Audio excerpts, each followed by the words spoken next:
স্মরণ করো যখন জাকারিয়া তার রবকে ডাকলো, হে আমার রব,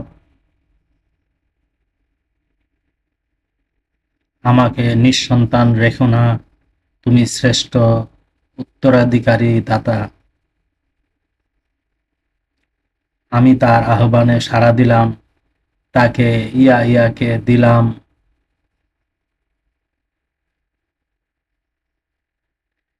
স্ত্রীকে সন্তান ধারণের যোগ্য করলাম।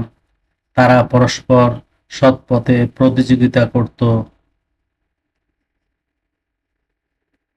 আশা ও ভয় নিয়ে আমাকে আহ্বান করত। তারা ছিল আমার সামনে বিনীত,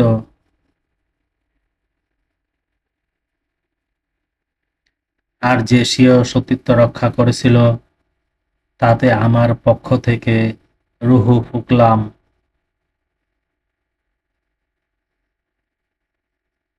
তাকে ও তার পুত্রকে বিশ্বর জন্য নিদর্শন করলাম।